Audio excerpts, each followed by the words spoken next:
যখন ব্রিটিশ এদের দখল করছে তখন এই গরিবরা, রিক্সাওয়ালা, ঠেলাওয়ালা, কুলি মজদুররা দিনের সবচেয়ে বেশি খেদমত করছে। আমার মা বোনেরা দিনের সবচেয়ে বেশি খেদমত করছে। এমনকি আমাদের মা বোনেরা কেমন খেদমত করছে, চাল পাকাবার আগে, ভাত পাকাবার আগে পাশে একটা মুষ্টি চাউলের পাত্র ছিল। আগে ওলামাদের জন্য, তোলাবাদের জন্য এক মুষ্টি চাল রাখতেন, তারপর নিজের বাচ্চাদের জন্য খানা বন্টন করতেন। আমার মা বোনদের ইসলামের যুগের মধ্যে মা বোনদের খেদমত অনেক বেশি। আম্মাজান খাদিজা কুবরা রাদিয়াল্লাহু তাআলা যখন তার বয়স 40, জনাব মুহাম্মদ রাসূলুল্লাহ সাল্লাল্লাহু আলাইহি ওয়াসাল্লাম প্রস্তাব দিয়েছেন বিবাহের জন্য। নবী আলাইহিস সালাতু ওয়াস সালাম প্রস্তাব গ্রহণ করেছেন। আমার নবী আলাইহিস সালাম বয়স মাত্র 25, আম্মাজানের বয়স 40। আম্মাজান রাহমাতুল্লাহির বহুত বড় ব্যবসায়ী ছিলেন, বহুত বড় ধনট্ট ব্যক্তিত্ব ছিলেন। আম্মাজান রাদিয়াল্লাহু তাআলা সেই ব্যবসা পরিচালনা করতে গিয়ে আমার নবী আলাইহিস সালাম আখলাক, আমার নবী আলাইহিস সালাম চরিত্র প্রকাশিত হয়েছে। আমার নবী কত আখলাকি, কত সৎ, কত আদল, কত ইনসাফগার, কত যোগ্যতা সম্পূর্ণ। সরদার আলম আলাইহিস সালাম আখলাক প্রকাশিত হয়েছে আম্মাজানের ব্যবসার মাধ্যমে। এখানে একটা কথা মনে রাখতে হবে, সমস্ত নবীরা কিন্তু ব্যবসায়ী ছিলেন। সমস্ত নবীরা ব্যবসায়ী ছিলেন, আপনি কি জানেন না? সমস্ত সাহাবারা ব্যবসায়ী ছিলেন।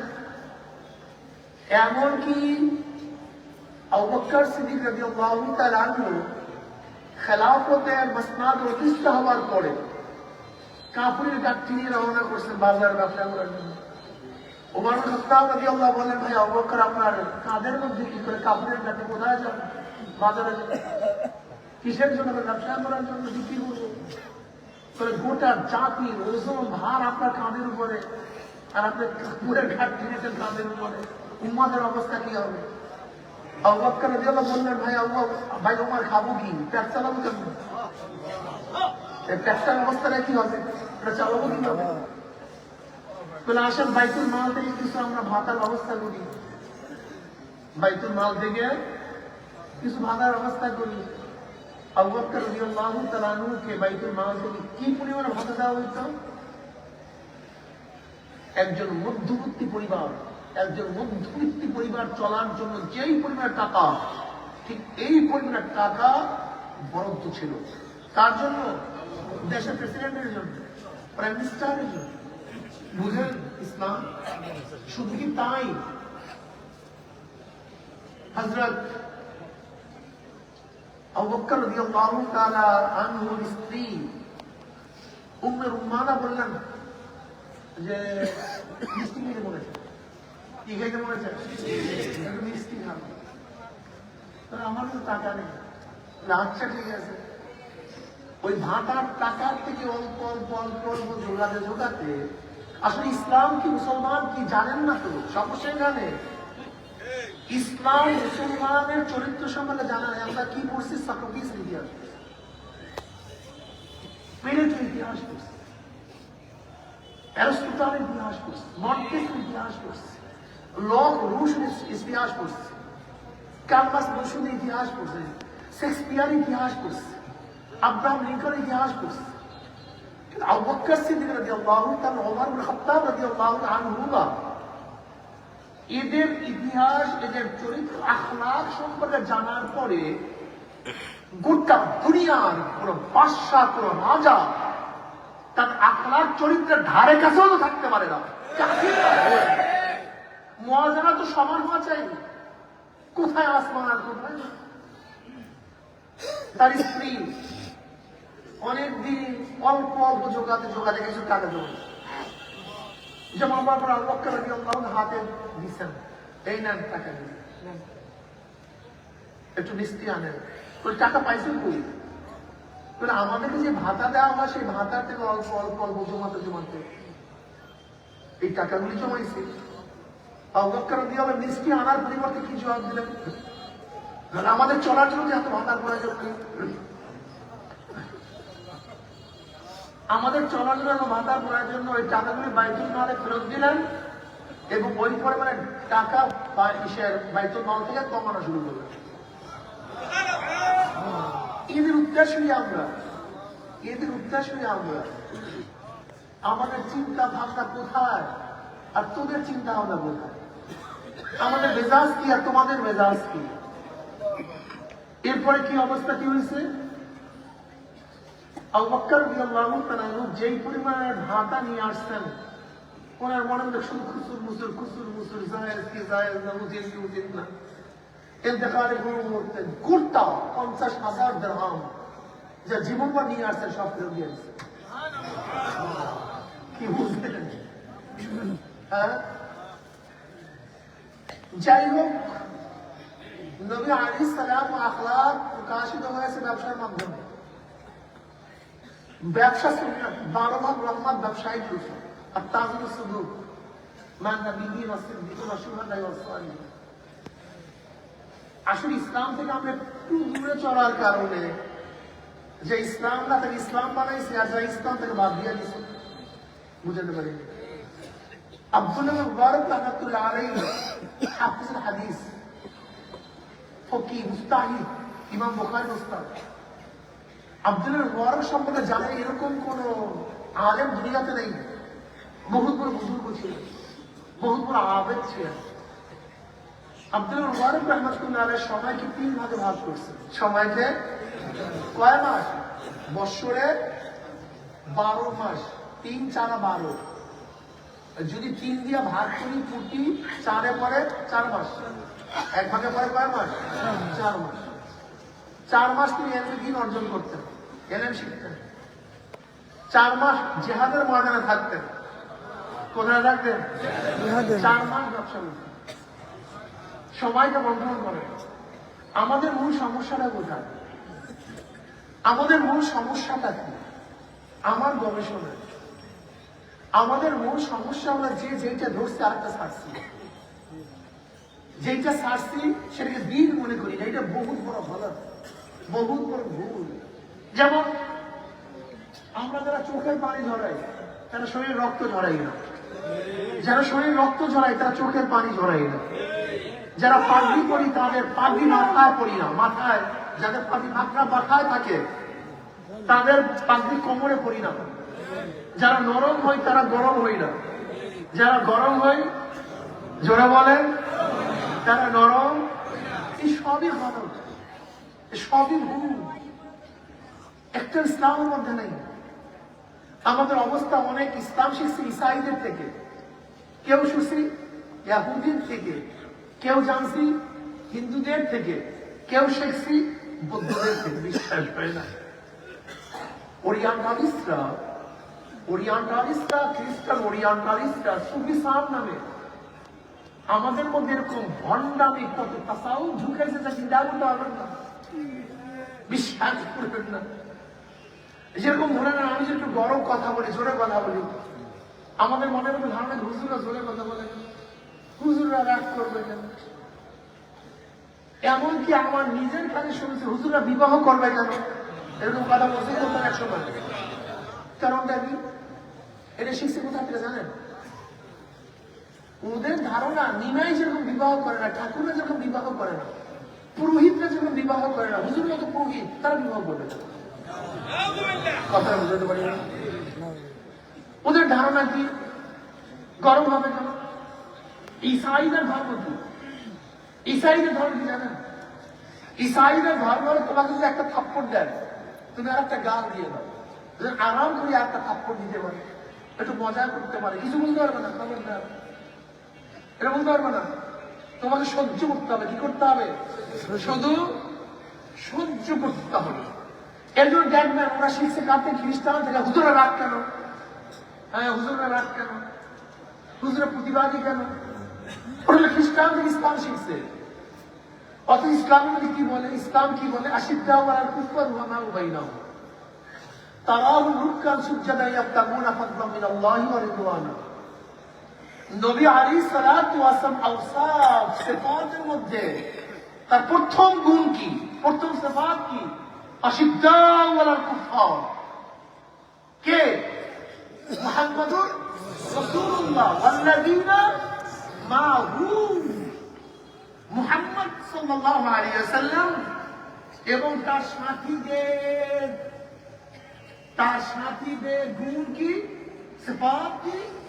আশিদ্দাউ আলাল কুফার, কাফের বেঈমান মুশরিকদের মধ্যে খুবই কঠিন, খুবই শক্ত, খুবই মারাত্মক অবস্থা।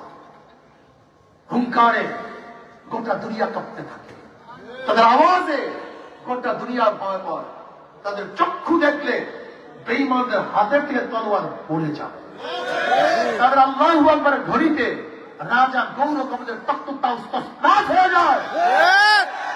আশিদ্দাউ আলাল কুফার, বুঝাতে পারি না। আর আমাদের অবস্থা যে নরম হয়েছে একেবারে আজীব। এরপরে আল্লাহ তার সিফাত কি, রুহামাউ বাইনাহুম, নিজেদের মধ্যে খুবই নরম। তার মানে মুসলমান নরম, মুসলমানই করল, মুসলমান নরম, মুসলমান। ইসাইদের ধর্ম কি শুনেছিলাম জানি, থাপ্পড় একটা দিলে। আর মুসলমানের ধর্ম কি? থাপ্পড় একটা দিলেই প্রশ্ন করো, ভাই তুমি থাপ্পড় দিলা কেন? আমি থাপ্পড় খাওয়ার কি কোনো কাজ করছি, থাপ্পড় দিলা কেন বলো, কেন? যদি যৌক্তিক কারণ বয়ান করতে না পারে থাম করে লাগায় দাও।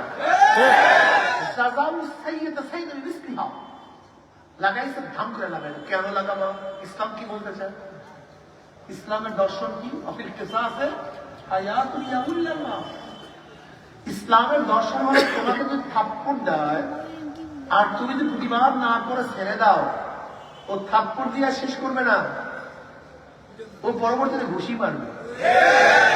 যদি ঘুষি মারার পরে কিছু না বলো, ও ঘুষি মারার পরে শেষ করবে তোমাকে লাঠি দিবে, ও লাঠি দেওয়ার পর শেষ করবে না, তোমাকে লাঠি দিয়ে আঘাত করবে, ও লাঠি দিয়ে আঘাত করে শেষ করবে না, তোমাকে হত্যা করবে, তলোয়ার দিয়ে আঘাত করবে। কিন্তু প্রথম দিন যদি দিয়া দাও, দ্বিতীয়বার আর কোনদিন সে কাউকে সাহসী পাবে না। মনে রাখতে হবে, মনে রাখতে হবে, জালেমের বিচার না করা সবচেয়ে বড় জুলুম। জালেমের বিচার না করা সবচেয়ে বড় জুলুম। আমরা সবাই জালেমের প্রতিবাদ আমাদের মধ্যে নাই, আওয়াজ নাই। যেখানে উলামায়ে কেরাম থাকবে সবচেয়ে বড় যোদ্ধা, সবচেয়ে বড়, জোরে বলেন, সাহাবাদের ইতিহাস তারিফ করে মুখে এমন যোদ্ধা ছিল, খালিদ বিন ওলীদ যোদ্ধা ছিল, ওমর ফারুক এই যোদ্ধা ছিল। আমরা কি বলি, আলী মুর্তজা রাদিয়াল্লাহু সাহেবের যুদ্ধে বিরক্ত করছে। তুমি কি করছো? ফাঁকাটা করছো। তুমি তো মশলা মারতে পারো না, তুমি তো মাছলিও মারতে পারো না, তুমি ভাও এদের কথা বলো কেন? তুমি এদের কথা বলে একই পকেট ভারী করার চেষ্টা করতেছো, তুমি এদের তারিফ করছো। ভালো বলো, তোমার কাজটা নিয়ে এদের কাজ। যেই তারিফ তুমি করছো সেই তারিফের কি যোগ্য তুমি? তুমি নবী আলাইহিস সালাতু ওয়াস সালামের শিয়াবা আবু তালেবের 3 বছরের অবরুদ্ধের বয়ান কেন করতেছো?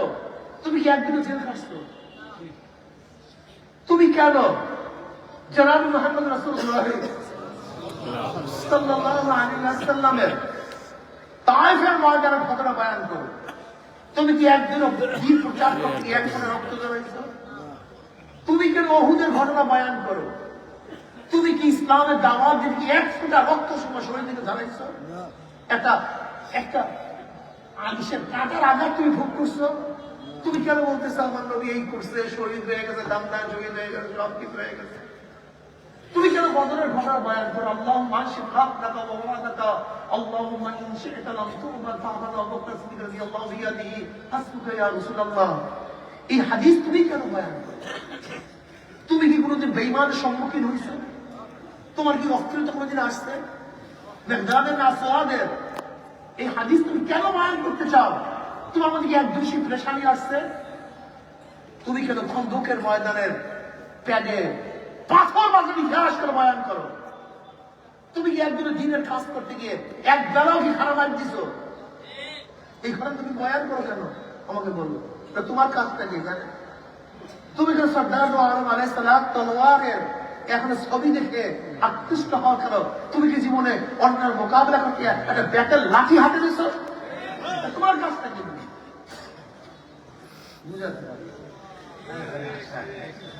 বুঝা যেত তোমার কাজটা কি? ইতিহাস তো তারাই বয়ান করবে। আচ্ছা, এখান থেকে সেই গুণে গুণান নিতে হবে, সে আখলাক নিতে হবে, নিজেকে ত্যাগ করা শিখবে। তারা হাদিস বয়ান করবে, তুমি এই হাদিস কেন বয়ান করতে চাও? তুমি কেন ইয়ামামার ঘটনা বয়ান করে মুসলমানরা এত শহীদ হয়ে গেছে? তুমি কেন উহুদের ঘটনা বয়ান করে মুসলমান এত শহীদ হয়ে গেছে? তুমি কেন বদরের হযরত মুআযের ঘটনা বয়ান করো? ইসলামের সেই ছোট ছোট বালকরা ইসলামের জন্য কি ত্যাগ করেছে, তোমার কাজটা কি? তুমি কিসের জন্য পেট বাড়ি করার জন্য আর পকেট বাড়ি করার জন্য এ বয়ান তুমি করো? সাহাবার ইতিহাস কেন বয়ান করতে কি? তোমার মধ্যে আছে কিছু?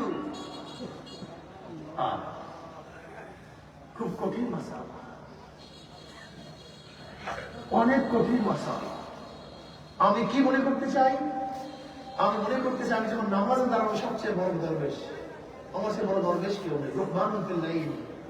মুসলমান যখন নামাজে দাঁড়ায় আন তা'বুদাল্লাহ কাআন্নাকা তারাহু ফাইন লাম তাকুন তারাহু ফাইন্নাহু ইয়ারাক।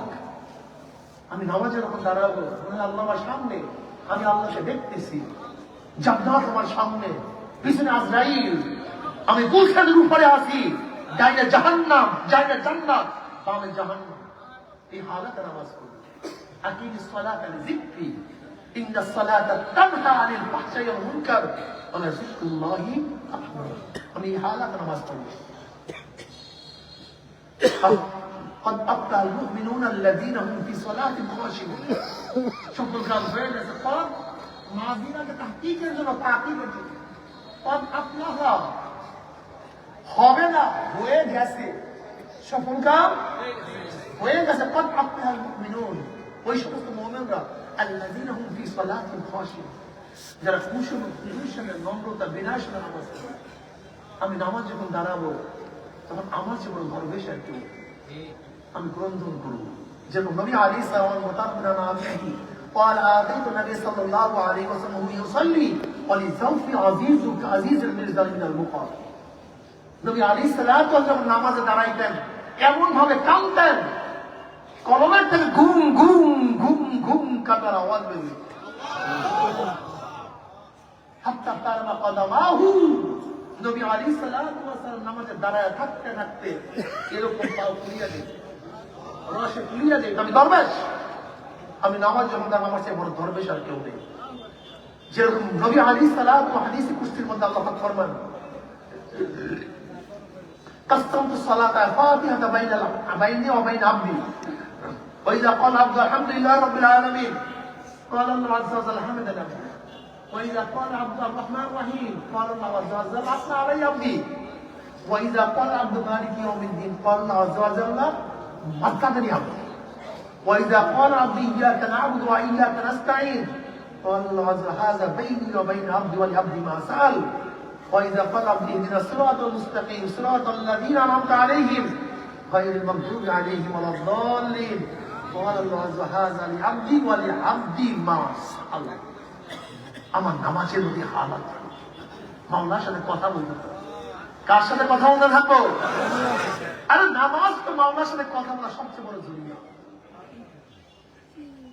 আবার যখন নামাজ থেকে ফারেক হবো, পাপের মোকাবেলা করবো, আমার চেয়ে বড় শক্তিশালী কেউ নেই, বড় সাহসী কেউ নাই, বড় যোদ্ধা কেউ নাই, আমার চেয়ে রাজি কেউ নাই। আশিদ্দাউ আলাল কুফার রুহামাউ বাইনাহুম দস্ত দস্তে দরিয়া भी नहीं सोरे हमने दस्त दस्ते दरिया भी नहीं सोरे हमने बहरे जुल्मत में दौरा दिया घोरा हमने अलम तरा अल्लाह ज़ल्लल बहरहु व अंज़ल बिल कुफ्फारि बिहादिस समाई।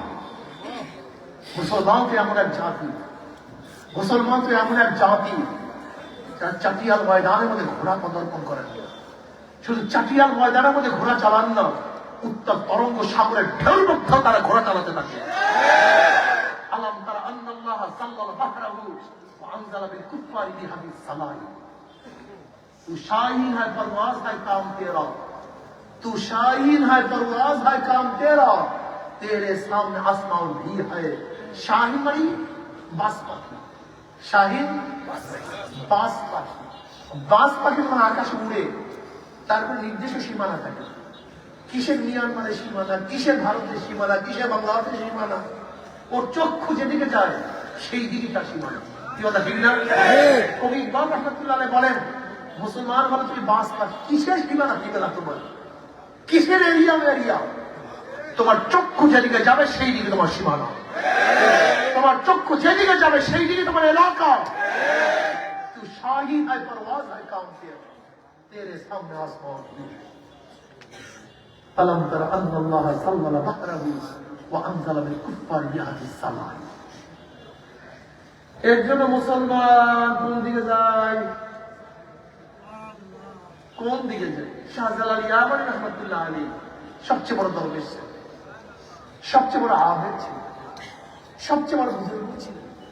কিন্তু বুরহানুদ্দিন রহমতুল্লাহ আলাইহির ঘটনা যখন শুনছেন, বুরহানুদ্দিন রহমতুল্লাহ আলাইহি তার ছেলে আকিকায় গরু জবে করার কারণে রাজা গৌর গোবিন্দ তার সামনে তার ছেলেকে হত্যা করছে।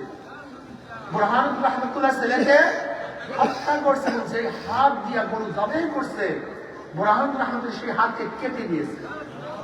শাহজালাল ইয়ামানি রহমতুল্লাহ এই ঘটনা শোনার পর থাকতে পারেন, চলে আসছেন। সুরমা নদীর সমস্ত খেয়া বন্ধ। কিন্তু মুসলমান এমন এক জাতি, আমি আগেই বলেছি, মুসলমানদের ঘোরাঘুরি উত্তাল তরঙ্গের মধ্যে পদার্পণ করে কিভাবে পাড়ি দিলেন সুরমা নদী। শাহজালাল ইয়ামানি রহমতুল্লাহ আলাইহি জায়নামাজ বিছাইছেন, জায়নামাজ নৌকা হয়ে গেছে। জায়নামাজ কি হয়ে গেছে? কিসের নৌকা? নৌকা তো সাথেই আছে, নৌকা বাস। তলোয়ারের দরকার নেই, ঢালের দরকার নেই। আল্লাহু আকবার ধ্বনি মারছে, আল্লাহু আকবারে ধ্বনি মারছে, ধাম ধাম সব ভেঙে চুর মারছে।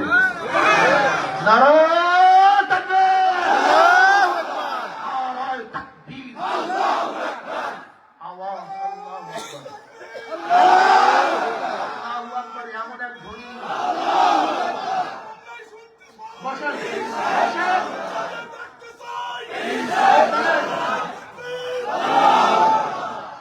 এবার সংসদে কেন্দ্র শুনে দেখতেছি শোনেন, আল্লাহু আকবার ধ্বনি, আল্লাহু আকবার মানে কি? আসতে ঘটনা কি? আল্লাহর অর্থ কি? আল্লাহ সবচেয়ে। ইমানের সাথে বলতে পারেন, এক কিছু সামনে টেকতে পারে? হ্যাঁ, আমাকে বলেন, আল্লাহ সবচেয়ে বল। ইমানের সাথে এই আওয়াজ, এই প্রকাশ, এই বোমা, এই কামান, এই এতই বোমা কামান মারতে পারেন কি ঠিক? আমাকে বলেন। হ্যাঁ, আমরা জানি না সরদার আলাইহিস সালাম হত্যা করার জন্য এক বেঈমান তাকে তাকে তাকে তাকে ঘুরতেছে, কিভাবে হত্যা করা যায়, ওর কাজে সব সময় কিছু। আলাইহিস সালাম গাছের সাথে তলোয়ার ঝুলাইয়া কিছু আরাম করতেছে। ওই বেঈমান দেশে এসে ভালো চান্স নেই, আশেপাশেও কেউ। ওই বেঈমান আস্তে আস্তে গিয়ে তলোয়ারটা হাতে গেছে নিয়ে সরদার আলাইহিস সালাম একেবারে বলা দুইরা বলতেছে, মোহাম্মদ কোরআন শরীফ সাল্লাল্লাহু আলাইহি ওয়াসাল্লাম নবী আলাইহিস সালাম চুপ করে দেখেন একবার তলোয়ার কি অবস্থা, তলোয়ার একেবারে বাঁধা আর উপায়। এবার বেঈমান প্রশ্ন করতেছে, তোমাকে বাঁচাবে তো মোহাম্মদ? তোমাকে কে বাঁচাবে? নবী আলাইহিস সালাম কিচ্ছু বলে, শুধু বলে আল্লাহ। ধাম ধাম করে তলোয়ার কাঁপতে কাঁপতে পড়ে গেছে। আল্লাহ স্পিড, আল্লাহ পাওয়ার, জাল্লা জালালুহু, আম্মা নাওয়ালু, আল্লাহু আকবার আলা কুল্লি শাই। আল্লাহ আযীম, বিশাল, মহা, বিশাল। আজমত নেই আল্লাহ, আল্লাহ শান আমার কলমের মধ্যে নেই, বুঝাতে পারি। আল্লাহ শান, আল্লাহ মান নাই আমাদের কলমের মধ্যে। এর জন্য আমাদের মুখে কিছুই হয় না, কিচ্ছু হয় না। ইমানকে মজবুত করো, ইমানকে মজবুত করো। আল্লাহর ধ্বনিকে বাড়ায়া দাও, নারা লাগায়া দাও, বেঈমানদের সামনে আওয়াজ করে আল্লাহু আকবার, কলিজা কাঁপতে থাকবে, ধ্বংস হয়ে যাবে ইনশাআল্লাহ। আজকে আমাদের মুসলমানদের সন্তানের স্লোগান, আমরা সবাই মুজিব সেনা। এই মুজিব সেনার এলাকা, আমরা সবাই মুজিব সেনা, ভয় করি না বলেন। কেউ বলে আমরা সবাই জিয়ার সেনা, ভয় করি না বলেন। অনেক কপাল পরার গোষ্ঠী এই স্লোগান কেন দাও না? আমরা সবাই রসুল সেনা, ভয় করি না, আমরা সবাই নবীর সেনা। এই স্লোগান দাও, কলমের মধ্যে স্লোগান বসাও, সব স্লোগান বাদ দিয়ে দাও। আমরা সবাই নবীর সেনা, আমরা সবাই নবীর সেনা, আমরা সবাই রসুল সেনা। এমন করে স্লোগান দাও যে শয়তান ওর কলমের মধ্যে এমন তীর আঘাত লাগে তো বঙ্গোপসাগরে ভেঙে যায় ইনশাআল্লাহ।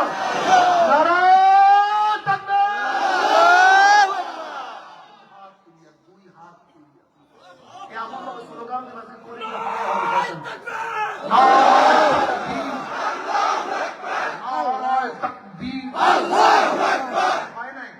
অনেকই আওয়াজ বোঝেন না কিছু। কলিজা মহিলার কাছে কতদিন পর্যন্ত সময় লাগবে, কথা ঠিক না? রেডি সবাই ইনশাআল্লাহ? মনে থাকবে তো? আমি ইনশাআল্লাহ যা বলছেন আপনাদের স্লোগান হবে না। শয়তানের কলিজার মধ্যে ভূমিকম্প সৃষ্টি করে। আমি কি বুঝাইতেছি আপনারা বুঝেন? আমি অনেক গবেষণা করছি, আল্লাহু আকবারের ধ্বনি আর নবীর শৈলী যদি হতে পারেন, এটা অন্তরে বসা। রেডি সবাই ইনশাআল্লাহ? ওই পিছনের লোকজন সব ঘুমায়া পড়ছে, সাইকেল লোকজন সবাই রেডি আছেন তো ইনশাআল্লাহ? নারায়ে তাকবীর, নারায়ে তাকবীর, আল্লাহু আকবার, নারায়ে তাকবীর, আল্লাহু আকবার। আমরা সবাই নবীর সেনা, ভয় করি না ফুলের বোমা। ঈশ্বরে কিন্তু যায় না, হে কি কাজ বুঝে না ঈশ্বর না, যেটা তো শরম লাগে। সমস্যা শরম লাগে, লজ্জা ভাঙেন, হাত উঠা, মুষ্টিবদ্ধ হাত এই মামলা করে যাওয়া ঘাট হানে।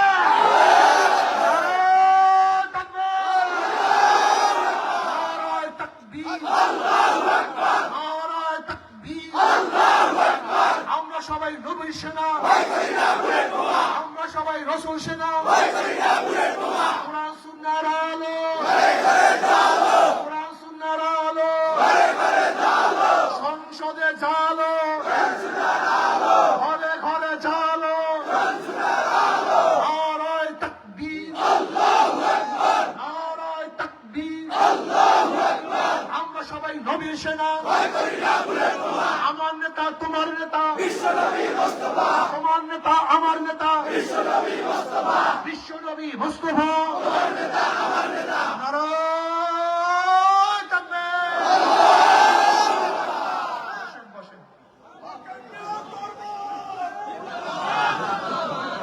আল্লাহ আমাদের সবাইকে কবুল করে। বলে হুজুর এত স্লোগান দেওয়া যান কেন? বিভিন্ন স্লোগান অভ্যস্ত হয়ে গেছে, ঠিক না?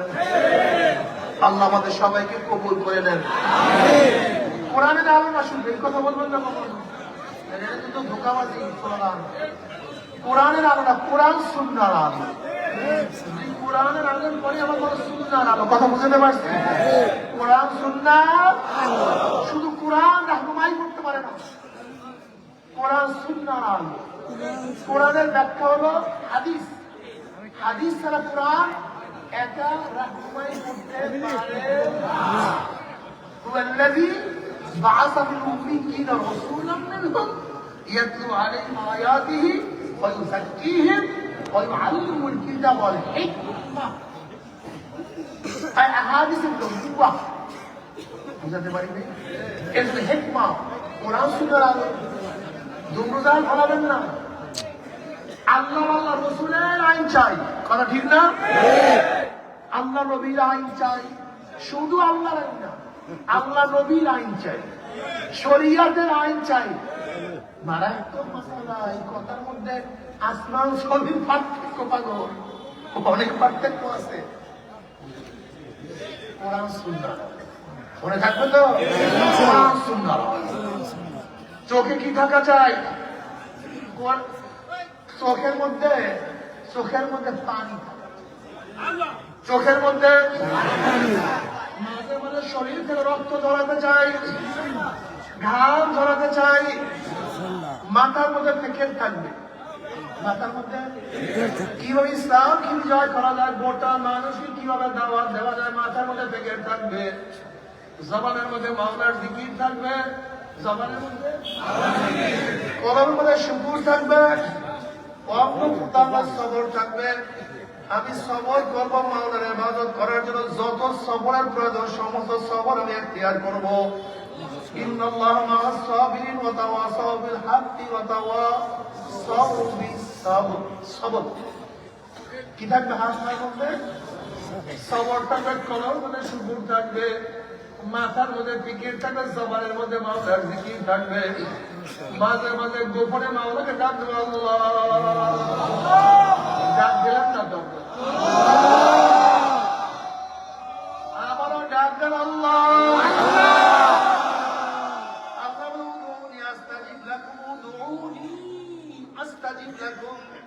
তোরা আমাকে ডাক দে, আমি তোদের ডাকে সাড়া দিয়া দেব। আমার মাওলানা কালামে পাকে বলা, ফাজকুরুনি আযকুরকুম, তোরা আমার জিকির গা, আমি তোদের জিকির করব। ওয়ানা মাহু যাকারানি, হাদিস কুরসির মধ্যে আছে, ওয়ানা মাহু যাকারানি, বান্দা তুই যখন জিকির করে আমি তখন তোর সাথী হয়ে যাই। যখন বান্দা বান্দি জিকির করতে থাকে, হাদিসে কুরসির মধ্যে আমার জালিসুম মান যাকারানি, বান্দা বসিয়া বসিয়া যখন জিকির করে আমি কুদরতি ভাবে বান্দার পাশে বসিয়া যাই। বান্দা যখন আমাকে ডাক দেয় আল্লাহ, আমি বান্দার ডাকে সারাদিন লাব্বাইক আল্লাহ। বান্দা তুই কেন আমাকে ডাক দিছ? ও বান্দা কেন আমাকে ডাকো, কি কারণটা কি? যখন সুলতানুল আসগার জারি হয়ে যাবে, আমি বলবো আল্লাহ মাওলা ডাক দে, বান্দা ডাকো গা। তখন আমি বলবো মাওলা তুমি কি জানো না আমি কেন তোমাকে ডাকি? আমি অনেক গুনাহ করছি, মাফ করিয়া দাও। মাওলা জানো না কেন ডাকি? আমাকে নামাজ পড়ার তৌফিক দিয়া দাও। মাওলা জানো না আমি কেন তোমাকে ডাকি? তোমার ইবাদত করার তৌফিক দিয়া দাও।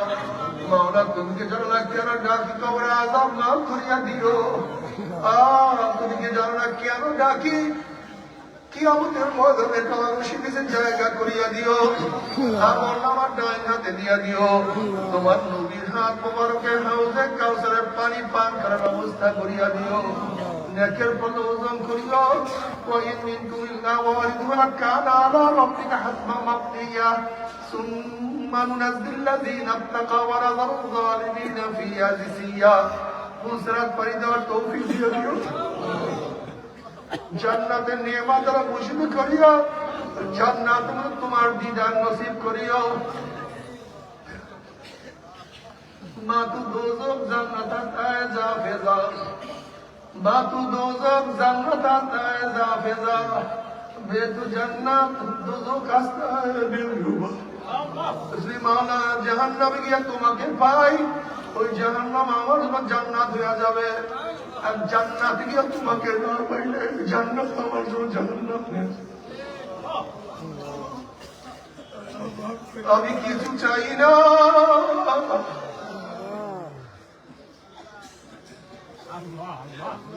हर तमन्ना दिल से रुखसत हो गई, हर तमन्ना दिल से रुखसत हो गई, अब तू आजाब तू खिलवात आ गई। मौला আমার কলবটাকে তোমার জন্য খালি করিয়া বলাইছি। আমি আমাকে তোমার জন্য সব কিছু প্রস্তুতি দিছি। তুমি একটু আসো।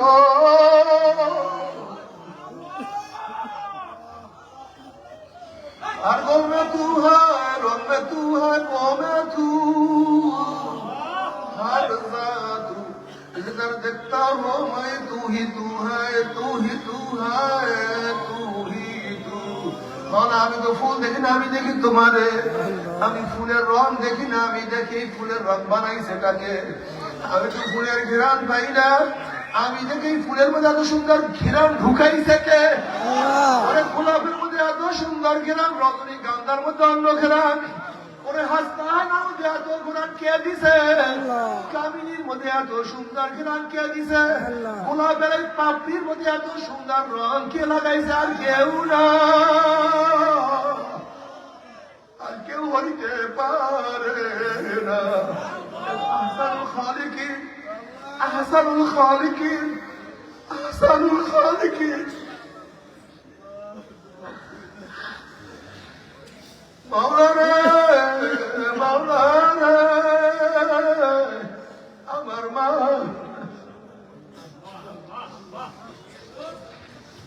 আমি যেদিকে তাকাই আর মরাকে দপ্তরি মারে ফাতে ছেড়ে দেগা।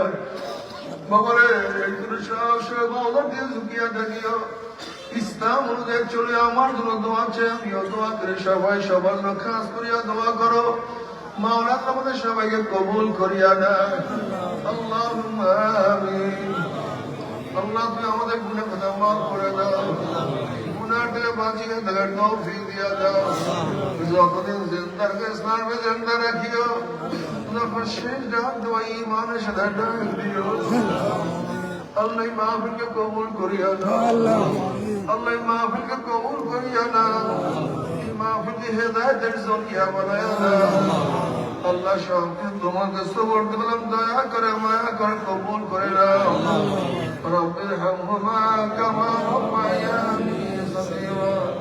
وصلى الله تعالى على خير خلقه محمد وآله وأصحابه وأزواجه وأتباعه أجمعين وارحمنا معهم برحمتك يا أرحم الراحمين.